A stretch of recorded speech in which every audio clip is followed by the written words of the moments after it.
Welcome back. In our last lecture, we looked at Celtic religion and spent considerable time on the Druids, who were active in various parts of the Celtic-speaking world, including Britain.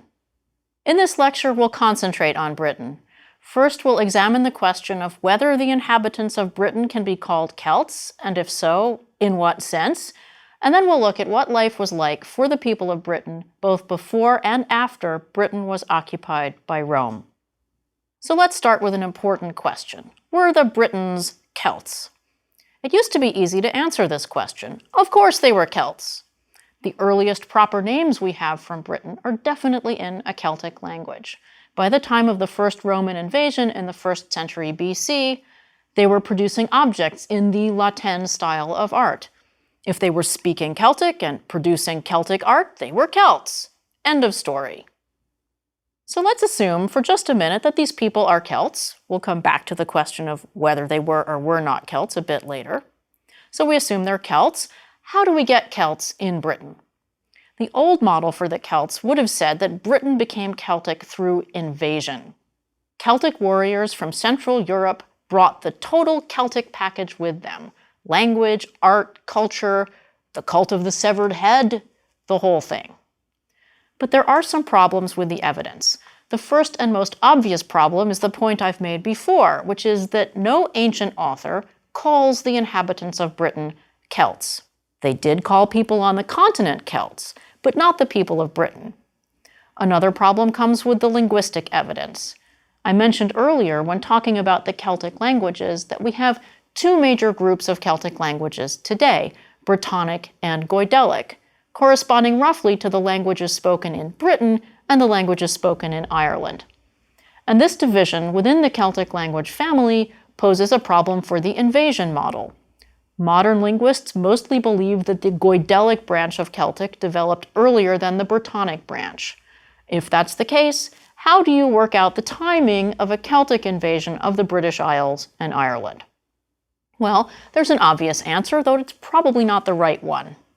Scholars came up with an ingenious way to explain the fact that you have these fairly distinct language subfamilies showing up in a relatively small geographical area, Ireland and Britain. The idea was that instead of one Celtic invasion of Britain and Ireland, we really need to think of two Celtic invasions. First, you have an original group of Goidelic-speaking invaders who come to Britain and then proceed all the way to Ireland, and then a new wave of Brittonic speakers. They follow and conquer Britain, but don't make it all the way to Ireland. So the main point is that the Celtic language comes into Britain, according to this model, with an influx of new people. But the two-invasion model seems a little too complicated to be plausible. Plus, there are problems with the archaeological evidence. We don't have evidence for large-scale movements of people.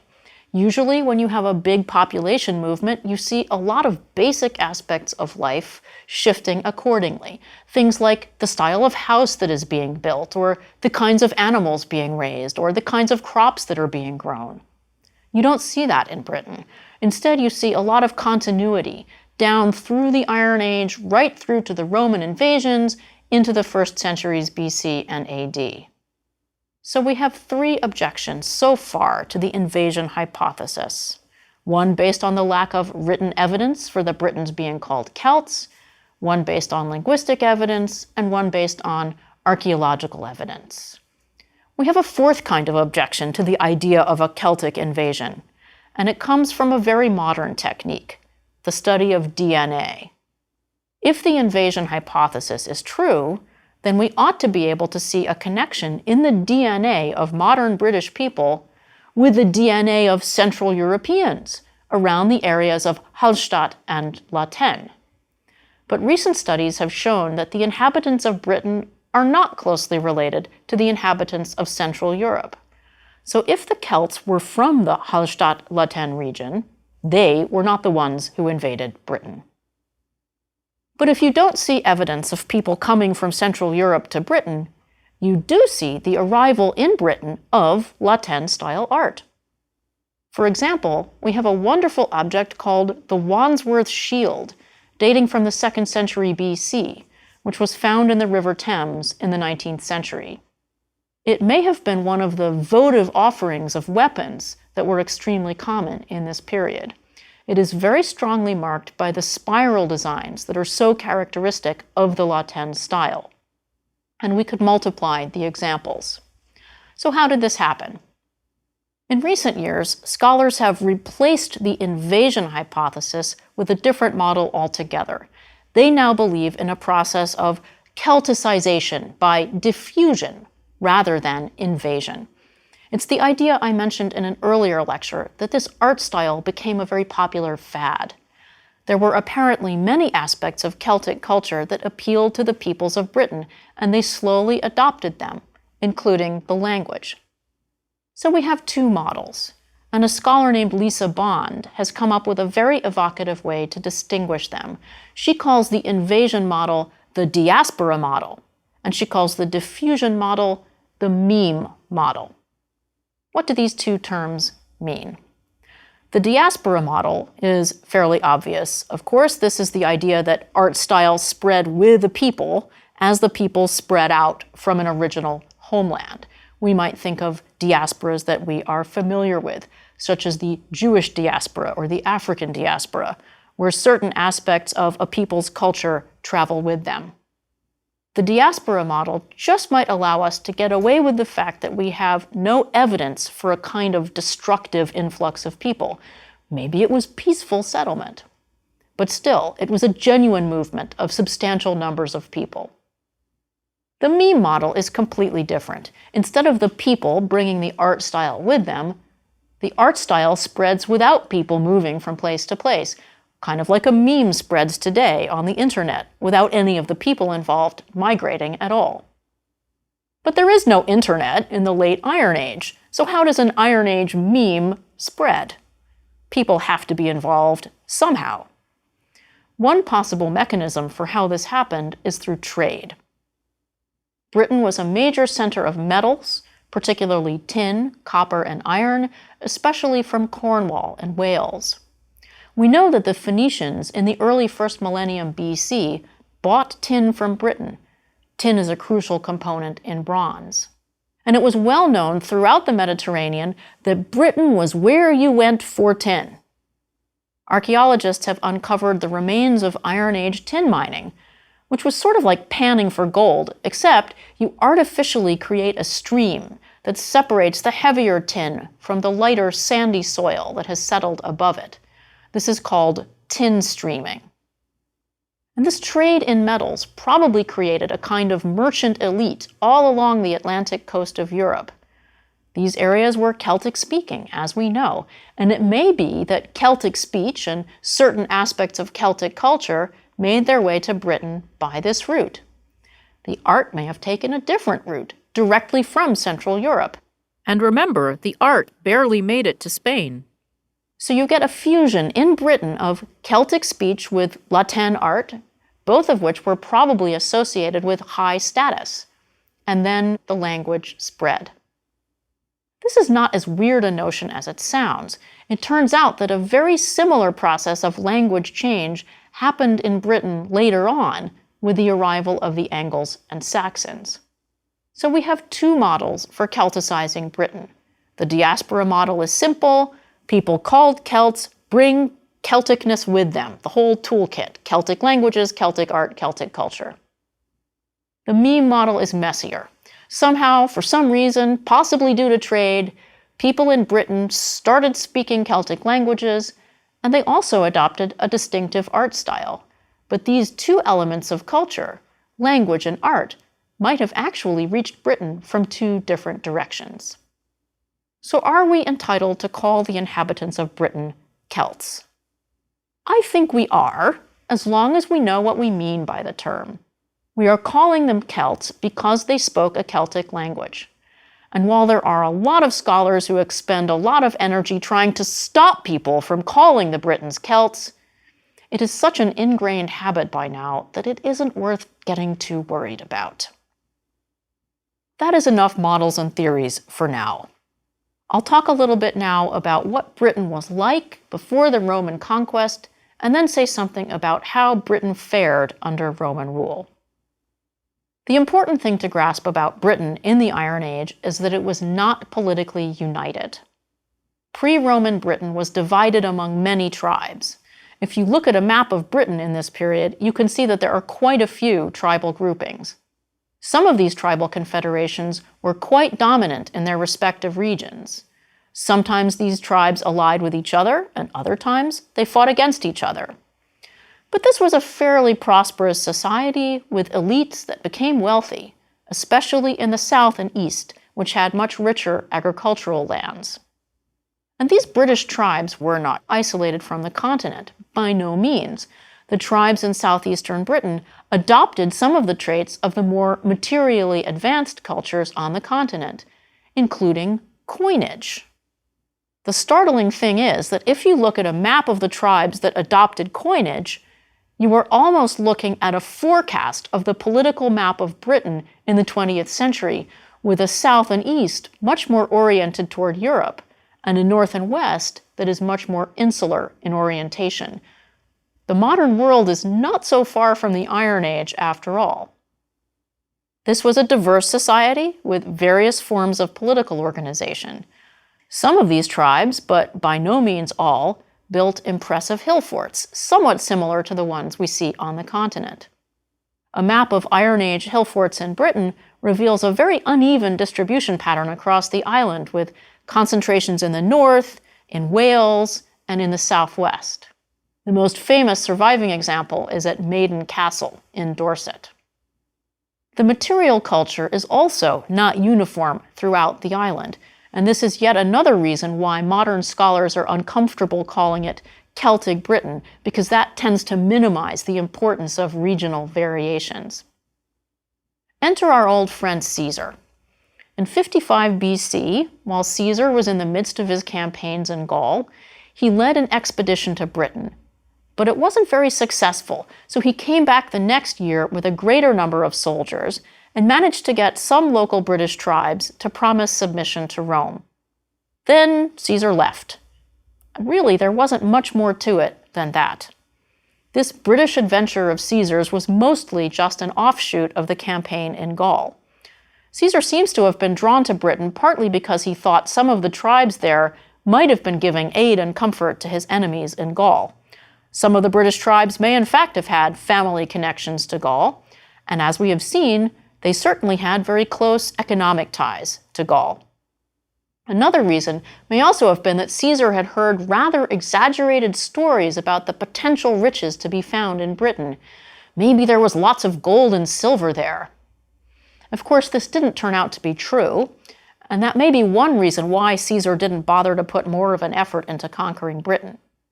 But the most important reason he didn't stick around was that he had all he could handle just subduing Gaul, and then he was off back to Rome to start a civil war.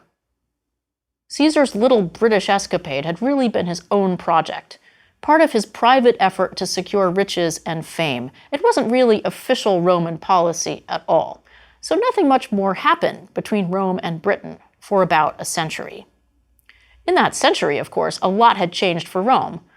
The Roman Republic had fallen, largely due to Caesar's own actions, and Rome was now led by an emperor. The imperial administration had grown much more elaborate. The second time Rome encountered Britain, it was going to be much more of an official enterprise. It all started in 43 AD under the Emperor Claudius, who was portrayed very memorably by Sir Derek Jacobi in the wonderful television series I, Claudius. Claudius decided he wanted some sort of military triumph to boast about, and Britain was one of the last feasible places the Romans could conquer. But unlike Julius Caesar, Claudius was no general. He had his soldiers plan and carry out the campaign, with a much larger number of men than Julius Caesar had had. Claudius basically showed up at the end to take the credit. This time, though, the Romans were planning to stay. They made arrangements to collect tribute from a lot of the British tribes, particularly in the south and east. Over the course of the next 20 years or so, they established legions at several important strongholds in Britain, including Londinium, which of course became London, and Eboracum, which became York. So they established fortified sites throughout the country, and naturally the Romans connected them to each other with their famous Roman roads. Now, the Romans were quite happy to work with what they found in Britain. The native inhabitants had already figured out the best routes across the country based on the terrain. So a lot of times, the new Roman roads were based on existing native British trackways. But the big contribution of the Romans was that they paved the roads and made them straighter. Some of these roads are still quite important in English life today. The Roman engineers were so good that when later engineers needed to plan the modern motorways, they often just used the routes of the Roman roads. Watling Street, for example, a great road that led northwest from Dover to London and then from London to Wroxeter, gave us the route for the A2 and A5 motorways. So many English workers today can thank the Romans for their daily commute. So the Romans were busily turning Britain into a typical Roman province. The British tribes responded in various ways to Roman rule. Some of the tribes, particularly the ones in the south and east who had already had a lot of contact with the Roman province of Gaul, were actually quite happy to collaborate with the new Roman regime. In fact, in about 50 AD, the queen of the Brigantes tribe, Cartimandua, actually helped the Romans to suppress the resistance of the Cativolani tribe by turning over their leader, Caractacus, to the Roman authorities. Incidentally, Cartimandua had a rather colorful career. In 69 AD, she got tired of her first husband, Venutius, and divorced him in order to marry her armor-bearer, Vellocatus. This did not sit well with Venutius or with the rest of the Brigantes, and Venutius put together an anti-Roman faction that overthrew Cartimandua, and she had to call in the Romans to restore her to the throne.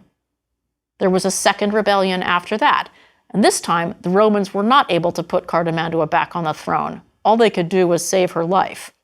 It took until 74 AD for the Brigantes to be subdued for good.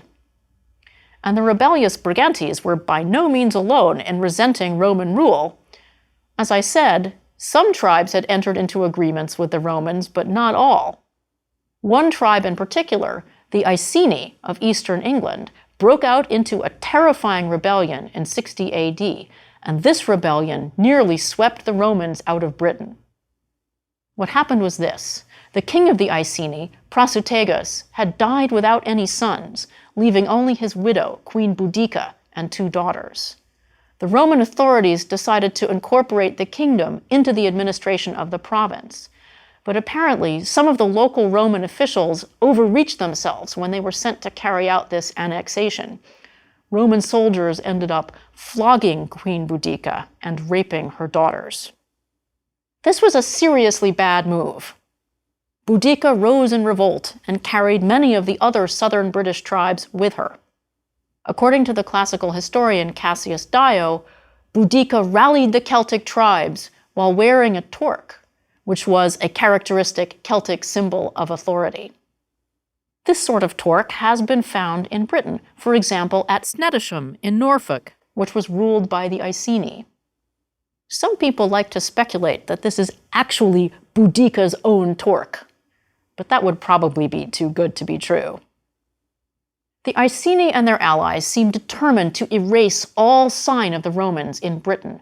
They killed Romans and burned their settlements, and they even managed to burn Londinium. To this day, if you dig down under London, you can find the layer of ash that is left from the huge fire that burned at the time of the revolt. They then proceeded north to Verulamium and beyond. They met the main Roman force in the Midlands, but they were decisively defeated. The Roman historian Tacitus tells us that Boudica took poison to avoid capture, surely in order to escape the traditional fate of the enemies of Rome, where they're paraded in a Roman triumph, like the Gaulish chieftain Vercingetorix a century before. Boudica became very popular in the 19th century as an exemplar of British fighting spirit. For some reason, Prince Albert, Queen Victoria's husband, was a big fan of Boudica. In 1902, a massive statue of Boudica was erected on the Thames embankment, so residents of London today can spend some time with the woman who burned the city to the ground and nearly drove the Romans from the island of Britain. But the Romans prevailed, and they re-established control in the southern part of the island. Still, it had been a close-run thing. The Roman authorities had clearly been spooked, and one of the decisions they made over the next couple of decades was to concentrate their efforts in Britain in the south and east, where they had had the most success thus far. The Romans did mount a major campaign into the north of Britain in 83 AD, under the leadership of the Roman governor, a general named Agricola, who was fortunate enough to have a son-in-law named Tacitus, who was a pretty good historian. The Romans had been trying for many years to bring the northern British tribe known as the Caledonians to battle, but the Caledonians wisely declined to fight the Romans, who were much better armed and also much better disciplined. Instead, the Caledonians would appear and disappear, never quite providing a target that the Romans could strike at. Finally, the Romans did bring the Caledonians to battle by marching north into Caledonian territory just as the harvest was being brought in, and the Romans went straight for the granaries. The Caledonians had to fight or starve. The Romans and Caledonians fought a major battle at a site known as Mons Graupius, somewhere in what is now Scotland, but the location of the battle has never been positively identified. It was apparently a complete rout. Tacitus tells us that 10,000 Caledonian soldiers were killed, while on the Roman side, only 360 auxiliary troops died. The Romans had not even had to deploy their main legionary forces. Rome seemed poised to bring all of the island of Britain under its direct control. But it was not to be. Agricola was recalled to Rome, given a triumph, and sent to rule another province elsewhere in the empire. Tacitus implies that Rome had conquered all of Britain, only to let it slip from her grasp. Under Emperor Hadrian in the early 2nd century, the Romans built a wall clear across what is now northern England, from the mouth of the Tyne River in the east to the mouth of the Solway Firth in the west, to mark off the territory they were prepared to defend. To the south of the wall was civilized territory. To the north, there were barbarian tribes, people who painted themselves blue and fought naked, people the Romans were just as happy not to mess with. And they found out why they shouldn't mess with these people by trying to build a wall a little further north a few decades after Hadrian's Wall. This was the Antonine Wall, which ran from the Firth of Forth in the east, near what is now Edinburgh, to the Firth of Clyde in the west, near what is now Glasgow. The Antonine Wall proved to be too far north, and the Romans basically had to abandon it. Hadrian's Wall became the limes, or boundary of the Roman Empire. That's where we get our word limit from, the Latin word limes.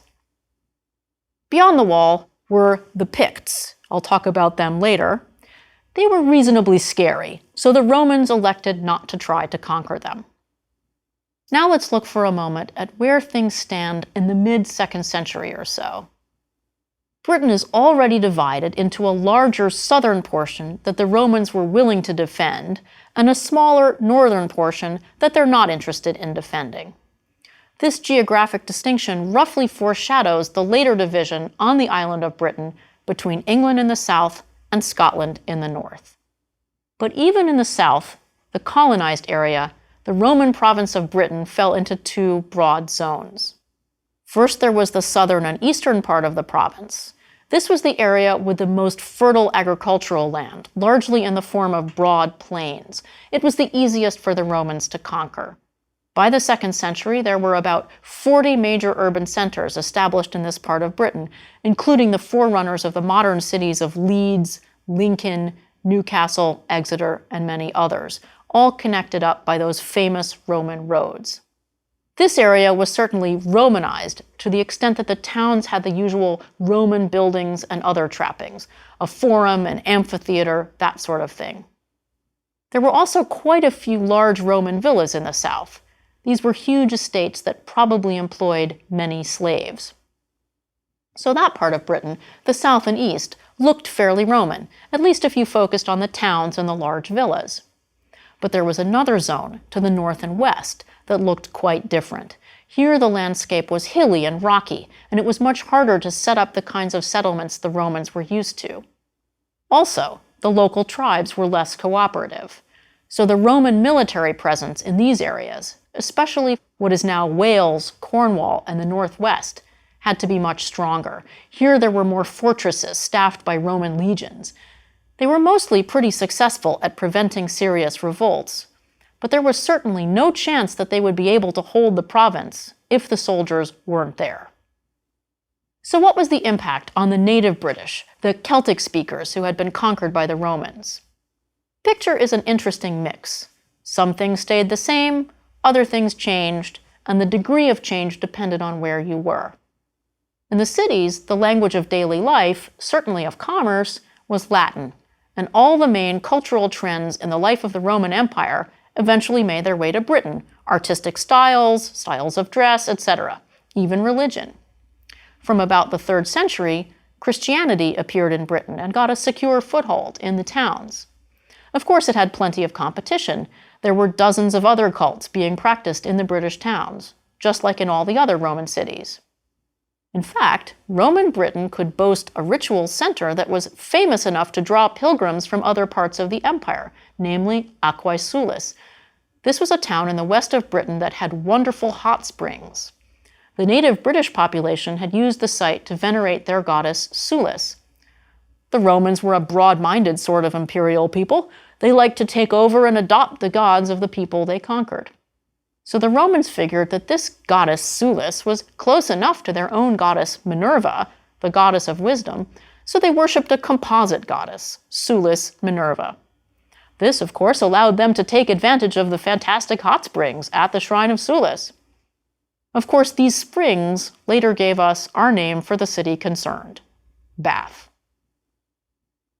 Some of the best ruins in Britain today can be found at Bath, where the elaborate pools and temple complexes have been beautifully excavated. They are well worth a visit. The people who left ritual offerings at Bath present a good cross-section of the Romanized British population. There were some very rich objects, doubtless left by people who lived in the very fancy villas that I mentioned. But there were also some very humble objects, like coins of small value, that were clearly left by the poorer inhabitants. The vast majority of the people who lived in Roman Britain were, of course, farmers who lived on very simple farms, raising crops to consume themselves, with maybe a little left over for the market. In the countryside, the Latin language probably did not penetrate very far. These rural inhabitants probably spoke little, if any, Latin. Their language was British, and we have lots and lots of surviving place names that come from the British language, so it's clear that British continued to be spoken. Far fewer of these country dwellers would have adopted Christianity. Many would have continued to follow their pagan gods throughout the period of Roman occupation. And their field patterns stayed the same too throughout the Roman period and beyond. However, these British inhabitants were Romanized in a very important sense. They used a lot of Roman stuff. Archaeologists have found evidence of lots of very basic Roman-style goods among these native inhabitants. Things like pottery that had been mass-produced, glassware, and iron nails for building. The diet of these Celtic-speaking inhabitants also changed as a result of the Roman presence in Britain. They began growing and eating fruits originally brought in from Italy, such as apples. One other way we can see the penetration of Romanness into everyday life in Britain is from finding lots and lots of Roman coins in small denominations, even on quite rural sites. The economy was clearly becoming more monetized, so even very low-level exchanges were now taking place by means of money rather than barter. But there was something behind this increase in monetary circulation other than pure market forces, namely taxation. The Roman state needed huge amounts of money to pay for its military infrastructure, a large portion of which was spent in Britain. These taxes were collected throughout the empire and then, in many cases, spent locally to pay the Roman military garrisons and provide them with food and other supplies. So ironically, the Roman occupation was a huge stimulus to the British economy. Thus, Rome had changed life in Britain in some important ways, especially with regard to the economy and material life in general, but the people of Britain had maintained many aspects of their native traditions as well, including their language. In a later lecture, we'll look at what happened to this Romanized but Celtic-speaking culture in the 5th century, when Rome withdrew its military support and some very powerful newcomers arrived on the scene.